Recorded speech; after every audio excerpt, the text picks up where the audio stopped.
Assalamualaikum warahmatullahi wabarakatuh.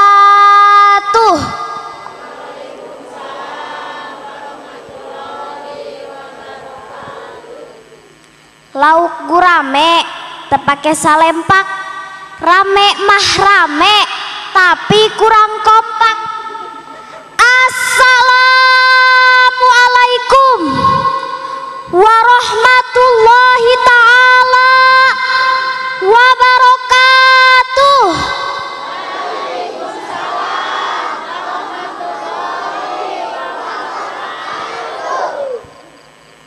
Alhamdulillah wassalatu wassalamu ala sayyidina wa maulana Muhammad ibni Abdillah wa ala alihi wa sahbihi wa ma tabi'ahu ila yaumil qiyamah. Wala haula wala quwata illa billah. Rabbi shrah li sadri wa yassir li amri wahlul uqdatam min lisani yafqahu qawli ya fattahu ya alim. Amma ba'du. Pertama-tama yang paling utama, marilah kita panjatkan puja dan puji syukur kehadirat Allah Subhanahu wa ta'ala, yang alhamdulillah pada saat ini kita bisa bertatap muka dalam acara yang insya Allah penuh berkah ini. Amin. Kedua kalinya sholawat beserta salam semoga Allah semoga Allah curahkan kepada Hakim tertinggi, Jaksa termulia, anti korupsi dan anti durhaka, yakni Habibana wa Nabiyana wa Maulana Muhammad sallallahu alaihi wasallam. Para hadirin, sebelum saya mengisi pengajian ini, saya haturkan salam silaturahmi.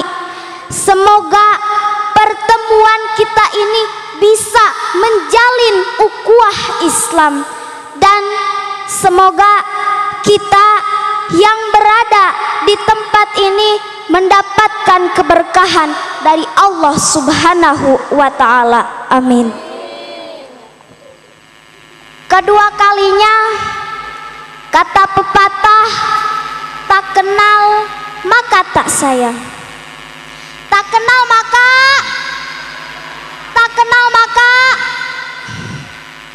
untuk itu saya akan berkenalan terlebih dahulu.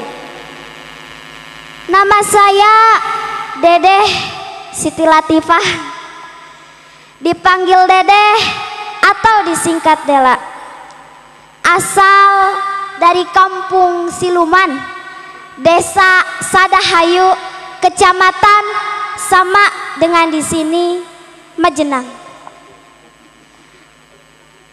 Saya berumur 13 tahun, berpendidikan SMP Al-Huda plus pesantren Al-Huda Turalak Ciamis.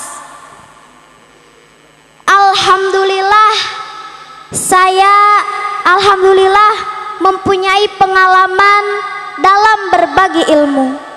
Di antaranya mewakili SDN Sadahayu 2 dari kelas 4, 5, dan 6, dan mengisi undangan-undangan resmi, di antaranya 17 Agustusan, Isra Mi'raj, Maulid Nabi, dan acara pernikahan. Hadirin ma'asyiral muslimin rahimakumullah, Izinkanlah di sini saya mengingatkan khususnya pada diri saya sendiri dan semua hadirin pada umumnya tentang walimatul khitan dan menjaga diri dari api neraka. Allah Subhanahu wa ta'ala berfirman dalam surat Al-Baqarah, A'udzu billahi minasyaitonir rajim. Bismillahirrahmanirrahim. Innallaha yuhibbut tawabina wa yuhibbul mutatahhirin. Yang artinya Allah menyukai orang-orang yang bertaubat dan menyukai orang-orang yang mensucikan diri. Di antara orang-orang yang mensucikan diri yaitu dengan cara berhitan bagi anak laki-laki maupun orang dewasa. Karena jika dia buang air kecil maka akan tersisa najis di ujung kemaluannya sehingga menghalangi dia untuk sahnya sholat. Jadi secara hukum asal dihitan itu sunnah, tapi bisa menjadi wajib aridi karena menghalangi sahnya sholat.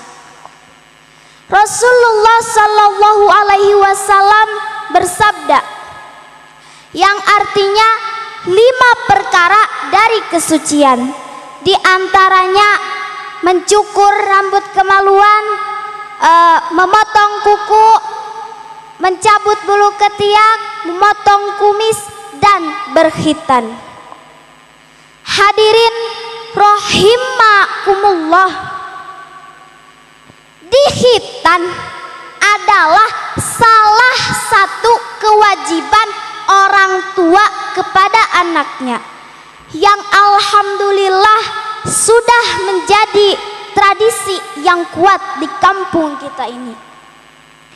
Tapi ingat, itu hanya membersihkan secara lahirnya, sedangkan dohirnya sering kita lupakan atau kita abaikan. Itu sangat menyedihkan. Untuk itu sucikanlah jiwanya dengan cara mendidik dengan didikan agama. Untuk itu jagalah diri kita dan keluarga kita dari api neraka yang bahan bakarnya manusia dan batu. Allah Subhanahu wa ta'ala berfirman dalam surat At-Tahrim ayat 6 yang berbunyi, A'udzu billahi minasyaitonir rajim. Bismillahirrahmanirrahim. Ya ayyuhallazina amanu qu anfusakum wa ahlikum nara wa qudduhan nasu wal hijarah. Yang artinya, hai orang-orang yang beriman, jagalah dirimu dan keluargamu dari api neraka yang bahan bakarnya manusia dan batu. Hadirin, berpijak dari ayat tersebut bahwa jagalah diri kita dan keluarga kita dari api neraka. Jangan sampai tubuh kita yang selalu kita rawat setiap hari, kita kasih parfum setiap hari, bahkan rela mengorbankan uangnya demi tubuh kita. Istilah orang kaya bilang mandi susu.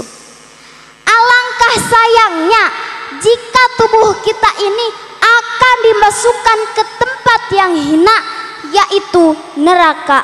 Na'udzubillah summa na'udzubillahi min dalik. Untuk itu, marilah kita bertadabur tentang diri kita sendiri, bahwa kita ini diciptakan oleh Allah dengan bentuk yang sempurna, kemudian akan dikembalikan ke tempat yang hina, kecuali orang-orang yang beriman dan orang-orang yang beramal soleh. Allah berfirman, laqad khalaqnal insanu fi ahsani taqwim tsumma radadnahu asfala safilin illal ladzina amanu wa amilus solihati falahum ajrun ghairu mamnun. Yang artinya, sesungguhnya kami menciptakan manusia dengan bentuk yang sempurna, kemudian kami kembalikan ke tempat yang hina, kecuali orang-orang yang beriman dan orang-orang yang beramal soleh, maka baginya pahala yang tak putus-putus. Hadirin rahimakumullah. Yang ketiga, kalau kita sayang sama istri kita, jagalah dia dari api neraka. Bimbinglah dia dengan didikan agama. Ajaklah dia berangkat ke pengajian agar dia tahu mana rukun dan syaratnya sholat dan hukum-hukum yang lain. Kita boleh bangga dengan memberikan apa-apa yang kita punya. Berikan perhiasan yang gemerlapan, rumah yang megah, kendaraan yang mewah, dan baju baru yang mahal. Ingat, itu semua tidak seberapa dibandingkan dengan memberikan didikan agama. Untuk itu, marilah kita sadar akan kekurangan dan kelalaian kita kepada istri kita. Karena istri yang solehah, yang seiman dan sekeyakinan akan menjadi bidadari yang amat sangat cantik, walau semasa hidupnya menjadi gunjingan dan cemoohan orang. Yang ketiga, sayangilah anak-anak kita. Jagalah mereka dari api neraka. Jangan sia-siakan mereka. Anak adalah amanah dari Allah Subhanahu wa ta'ala yang harus kita jaga dan kita rawat. Didiklah dia dengan didikan agama agar kelak menjadi anak yang berguna dan selalu menjaga harkat martabat keluarga. Kita ingat sejarah Nabi Adam yang pada waktu itu gagal mendidik putranya Habil dan Qabil. Dia saling berbunuhan karena berebutan istri yang bernama Iklimah. Contoh yang kedua, Nabi Adam gagal membujuk putranya Kan'an untuk masuk Islam. Dia mati dalam keadaan kafir. Tapi kita jangan putus asa, karena anak yang solehah akan mendoakan kita walau kita sudah meninggal dunia. Sesuai dengan sabda Nabi, idza matal insanu inqata'a amaluhu ila min salasin shadaqatin jariyatin au ilmi yuntafa'u bihi au waladin sholihin. Yang artinya, di mana-mana meninggal dunia maka terputuslah semua amalnya kecuali 3 perkara. Sodakoh terus berjalan, ilmu yang bermanfaat, anak yang solehah yang selalu mendoakan kepada kita.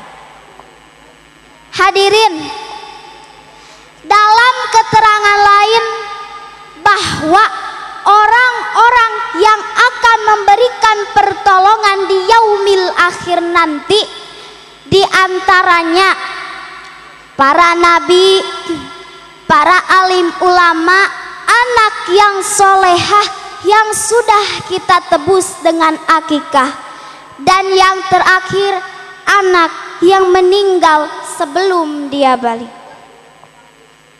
Itulah sekelumit uraian saya tentang walimatul khitan dan menjaga dari api neraka. Bila mana dalam penyampaian ini terdapat banyak kesalahan, tak lupa saya mohon maaf yang sebesar-besarnya. Namun sebelum saya akhiri perjumpaan ini, mari kita merenung masa-masa yang lalu. Masa-masa yang penuh dengan noda dan dosa. Mari kita ganti lembaran yang hitam menjadi lembaran yang putih dan bersih. Isi hidup ini dengan pengabdian kepada Allah Subhanahu wa ta'ala. Kita ini takkan sanggup, takkan kuat walau menjerit sejadi-jadinya, bahkan sampai terdengar ke atas langit. Karena api neraka itu panasnya 70 kali lipat api dunia. Mari kita ucapkan kalimah taubat. Ilahi las tulil firdausi ala wala aqwa alan naril jahimi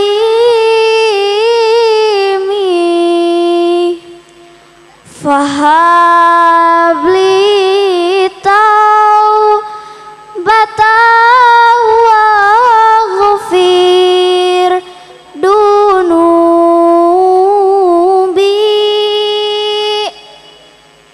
fa innaka ghafirud dambil adimi.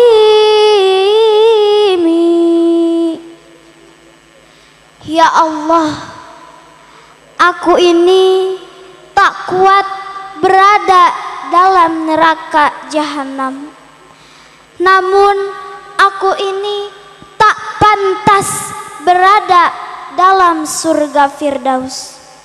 Ya Allah, ampunilah segala dosaku dan terimalah taubatku.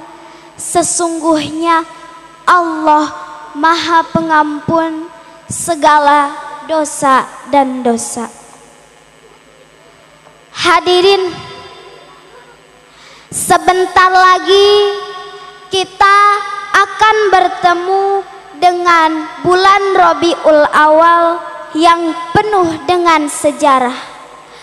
Untuk itu, marilah kita mengukir sejarah Islam untuk diabadikan dalam hati dan pikiran kita ini, yaitu dilahirkannya baginda Nabi besar Muhammad sallallahu alaihi wasallam, yaitu pada tanggal 12 Rabiul Awal tahun Gajah yang bertepatan dengan 21 April 20 Masehi tahun Gajah.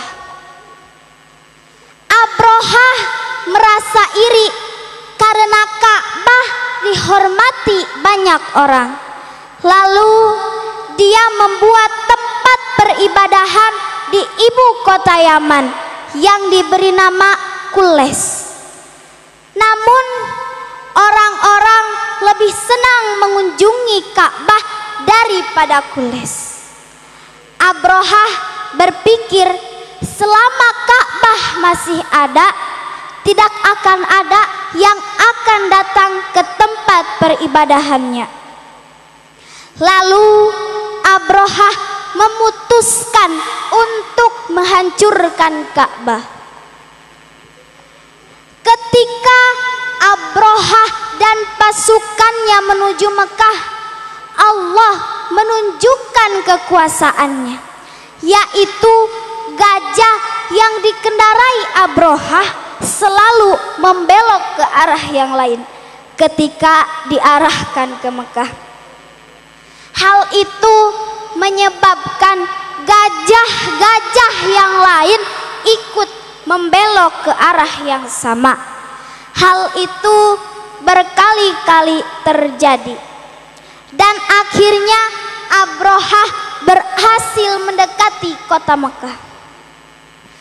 Ketika Abrohah dan pasukannya berhasil mendekati kota Mekah, langit tiba-tiba menjadi sangat gelap. Dari kegelapannya datang beribu-ribu ekor burung ababil yang membawa batu padas. Batu tersebut dari neraka Sijil. Ketika batu-batu tersebut dijatuhkan, tubuh tentara bergajah hangus terbakar. Allah berfirman dalam surat Al-Fil, Bismillahirrahmanirrahim. Alam taro kaifa fa'ala rabbuka bi ashabil fil. Alam yaj'al kaidahum fi tadlil wa arsala alaihim tayran ababil tarmihim bihijaratin min sijil faj'alahum ka'asfim ma'kul.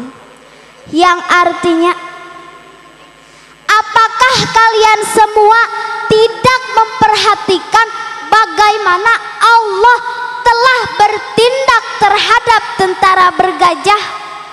Bukankah Dia telah menjadikan tipu daya mereka untuk menghancurkan Ka'bah sia-sia, dan Dia mengirimkan kepada mereka burung yang berbondong-bondong yang melempari mereka dengan batu yang berasal dari tanah yang terbakar, dan Dia jadikan mereka seperti daun-daun yang dimakan ulat.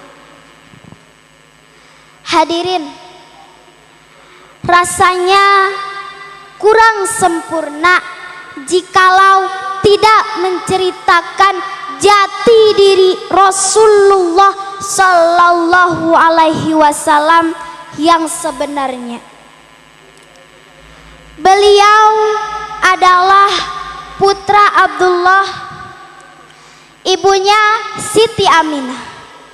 Namun sebelum beliau lahir, sang ayah sudah meninggal dunia saat Rasulullah berusia 2 bulan dalam kandungan. Jadi lahirnya Rasulullah tanpa dihadiri oleh sang ayah. Dia tidak mendapatkan kasih sayangnya, belayannya, dan gendongannya. Dia dibesarkan hanya dengan sang ibu tercinta. Waktu pun terus berjalan. Keindahan, kesenangan dapat dia rasakan. Namun Allah berkehendak lain. Sang ibu dipanggil oleh Allah untuk selama-lamanya saat Rasulullah berusia 5 tahun. Sang ayah pergi saat Rasulullah berusia 2 bulan dalam kandungan sang ibu.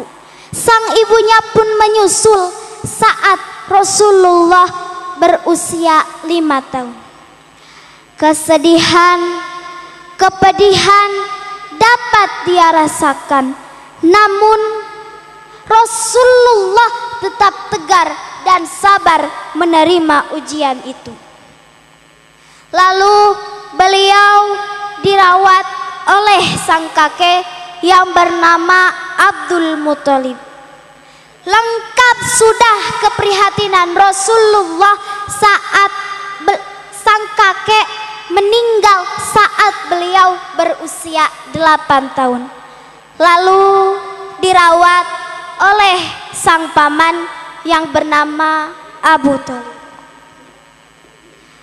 Para hadirin, untuk itu marilah kita memetik hikmah dari mengenangnya sejarah Rasul, bahwa di lingkungan kita ini banyak sekali anak yatim.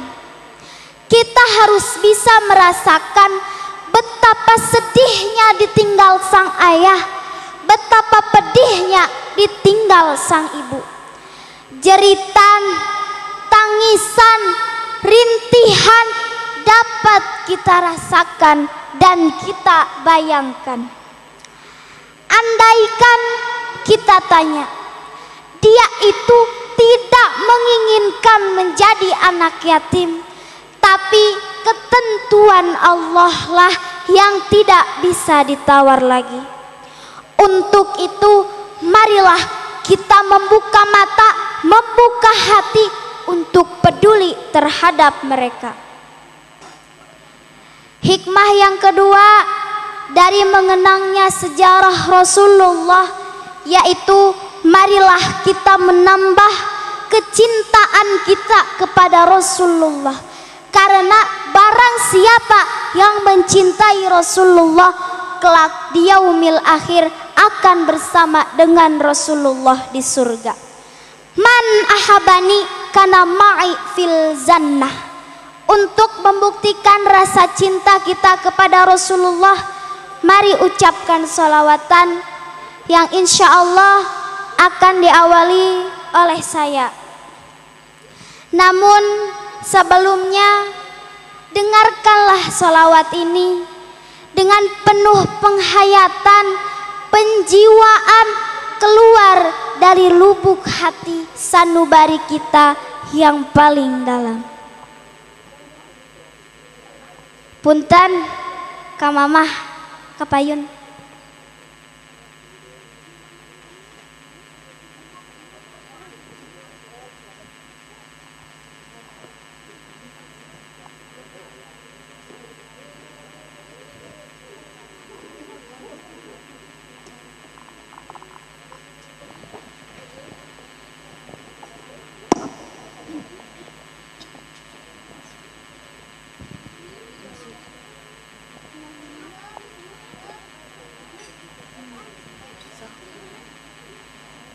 Allahumma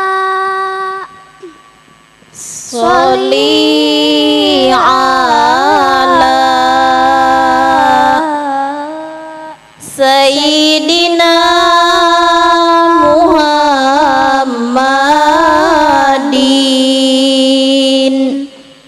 wa alihi wa sahbihi wasallim wa barik alaih. Lumpat sakabeh jalma diudag-udag neraka, taya pisan nu ngabela anging amal keur di dunya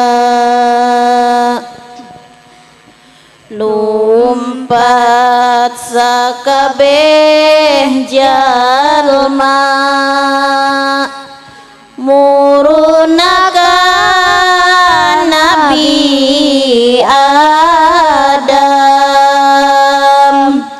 minta tulung jeung syafaat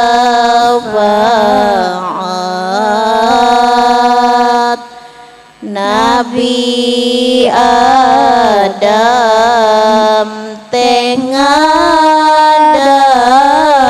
tengadauh aduh karunya teuing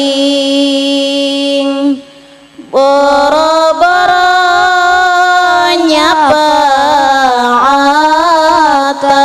nyapaatan kaula ge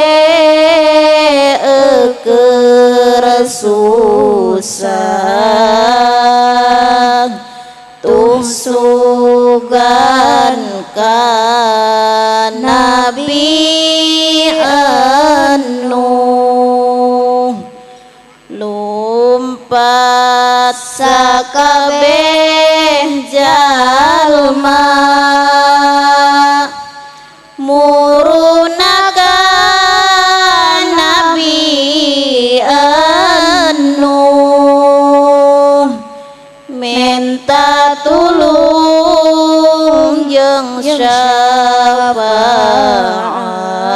syafaat Nabi anu teh ngadauh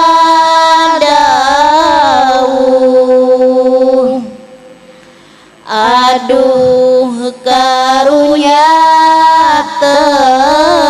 teuing boro-boro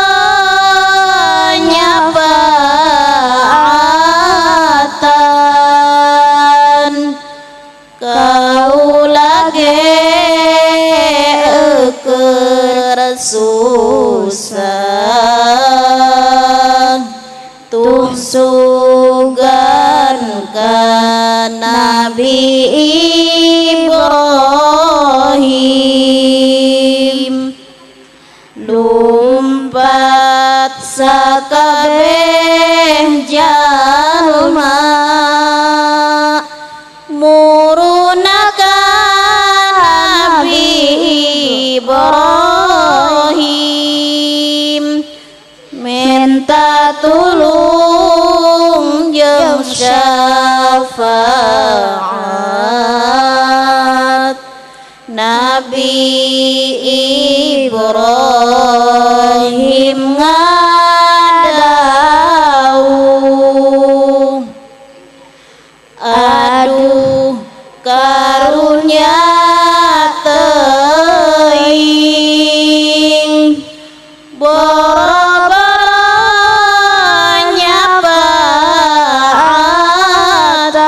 nyapaatan kaula ge keur susah tung sugan ka Nabi Muhammad lumpat sakabeh jalma murunaka Kangjeng Nabi minta tulung jeung syafaat Kangjeng Nabi teras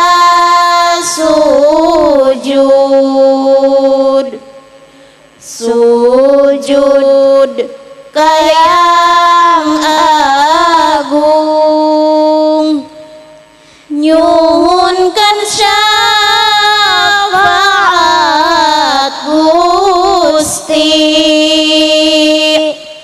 Gusti Allah teh